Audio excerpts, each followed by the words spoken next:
Assalamualaikum warahmatullahi wabarakatuh.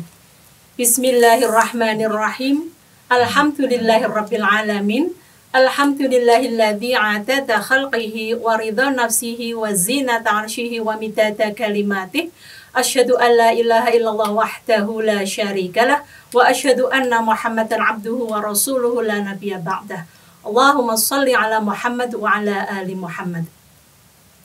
Sahabat Muslimah TV Muda yang dirahmati Allah, pertama dan yang paling utama, marilah senantiasa kita memanjatkan puji syukur kehadirat Allah Azza wa Jalla, yang karena atas limpahan nikmat karunia-Nya, Allah masih memberikan kita kesehatan, kesempatan, afiah, ghirah, semangat, sehingga pada kesempatan hari ini kita masih dipertemukan lagi dengan Syahrut Tarbiyah, dengan Ramadan bulan mulia dalam keadaan yang lebih baik dari tahun kemarin, insya Allah.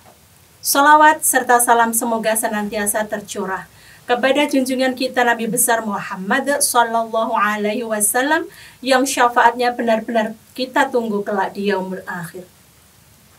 Sahabat Muslimah TV Muda yang dirahmati Allah, Islam adalah agama yang sempurna. Begitu sempurnanya hingga semua aspek kehidupan ditata sesuai dengan Al-Quran dan As-Sunnah, sehingga segala sesuatu, aktivitas yang kita lakukan bisa bernilai ibadah. Di antara aspek kehidupan yang ditata dengan baik oleh Islam adalah etika berpakaian wanita muslimah. Berpakaian tidak sekedar menutup aurat atau hanya kepentingan estetika semata, tetapi berpakaian adalah berfungsi sebagai sarana kita bertakwa, menuruti perintah Allah Subhanahu wa Ta'ala dalam rangka meningkatkan iman dan takwa kita. Islam mengatur begitu rupa adab berpakaian khususnya bagi wanita muslimah dalam rangka menjaga kehormatan, dalam rangka menjaga marwah, menjaga harga diri seorang perempuan, tidak hanya semata-mata untuk estetika.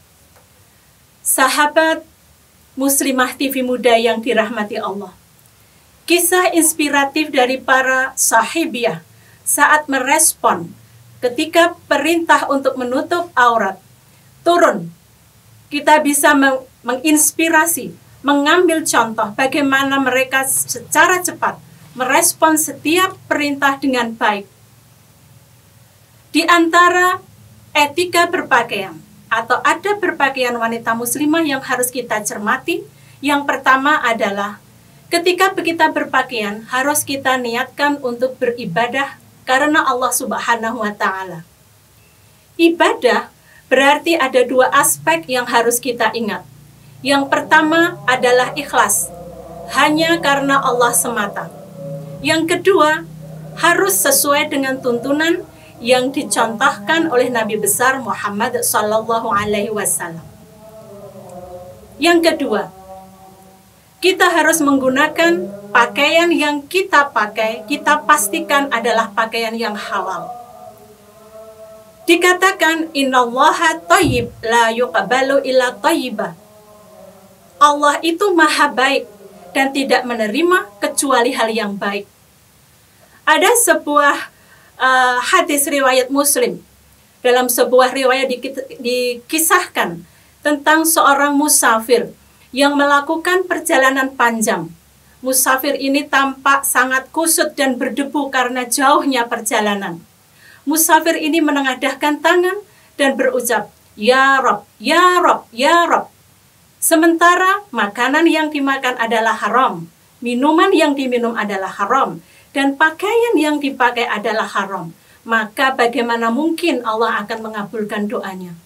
Maka di sini kita garis bawahi bahwa hal yang halal, baik itu secara zatnya atau materinya, atau bagaimana cara mengupayakannya, prosesnya, maka harus kita sepakati pakaian yang kita pakai haruslah pakaian yang halal.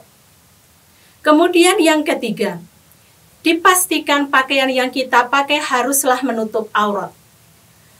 Dalam Al-Quran sudah ditentukan batasan-batasan aurat bagi perempuan. Dalam Quran surat Al-Ahzab ayat yang ke-59. Ada juga dalam Al-Quran surat An-Nur yang 31. Dengan jelas dikatakan bahwa batasan-batasan aurat perempuan adalah seluruh tubuh kecuali muka dan telapak tangan. Kemudian, etika yang selanjutnya yang seharusnya kita perhatikan adalah pakaian yang kita pakai adalah pakaian yang tebal, tidak menunjukkan lekuk tubuh, pakaian yang tidak tipis, sehingga tidak menerawang, memperlihatkan bentuk tubuh kita, meskipun secara tidak sengaja kita melakukannya. Sebuah kisah dari hadis Rasulullah SAW dari Aisyah radhiyallahu anha menyampaikan, Asma binti Abu Bakar radhiyallahu anhuma pernah menemui Rasul dengan memakai pakaian yang sangat tipis. Maka kemudian baginda Rasulullah SAW memalingkan mukanya dan bersabda, "Wahai Asma, sesungguhnya seorang wanita jika sudah haid atau sudah baligh tidak boleh terlihat dirinya kecuali ini dan ini." Beliau sambil memperlihatkan muka atau wajah dan telapak tangan. Sehingga pakaian yang kita pakai dipastikan jangan sampai pakaian yang tipis sehingga bentuk tubuh atau bagian-bagian tertentu yang mengundang syahwat akan tampak jelas. Kemudian, etika yang berikutnya, kita tidak boleh memakai pakaian dengan maksud ingin terkenal. Sekarang lagi musim trendsetter. Kita ingin menjadi trendsetter, menjadi orang yang modelnya diikuti, fashionable. Atau pakaian-pakaian yang kemudian sebenarnya dikategorikan syar'i tetapi berlebihan. Kemudian pakaian-pakaian yang dilarang juga pakaian yang menyebabkan pemakainya bertabarruj. Dalam sebuah keterangan dikatakan, yang dimaksud bertabarruj adalah menampakkan perhiasannya, menampakkan kecantikannya, sehingga mengundang syahwat bagi lawan jenisnya. Maka kita harus introspeksi, apakah pakaian yang kita gunakan, pakaian yang kita kenakan itu tujuannya hanya untuk mencari pujian sehingga berlebihan. Dikatakan Allah tidak menyukai hal yang berlebih-lebihan. Oleh karena itu, sebagai muslimah, sepantasnya kita memakai pakaian yang sederhana, bersih, tetapi nyaman dan tidak membuat kita menimbulkan fitnah bagi orang lain. Kemudian, syarat atau etika berikutnya yang harus kita ikuti adalah kita tidak boleh berpakaian menyerupai laki-laki atau menyerupai wanita-wanita jahiliyah. Dikatakan dari Abdullah ibnu Abbas, Rasulullah melaknat laki-laki yang menyerupai wanita atau wanita yang menyerupai laki-laki. Kemudian dia katakan juga, man tasyabbaha biqaumin fahuwa minhum. Barang siapa yang bertasyabbuh, meniru-niru suatu kaum, maka ia menjadi bagian dari kaum tersebut. Oleh karena itu, kita tidak boleh berpakaian yang berbasis atau kita mengikuti orang-orang jahiliyah. Pakaian-pakaian ala Eropa, pakaian-pakaian yang sama sekali tidak memenuhi syariat yang ditentukan oleh agama kita. Kemudian, dalam berpakaian, kita tidak boleh menambahkan wangi-wangian yang juga akhirnya akan menimbulkan fitnah bagi kita. Kemudian, di dalam berpakaian disunahkan kita selalu mendahulukan bagian badan kita yang kanan sambil berdoa. Alhamdulillahilladzi kasani hadat thawba wa razaqanihi min ghairi haulin minni wala quwwah. Segala puji bagi Allah yang telah memberikan pakaian ini kepadaku sebagai rizkinya, tanpa daya dan kekuatan dariku.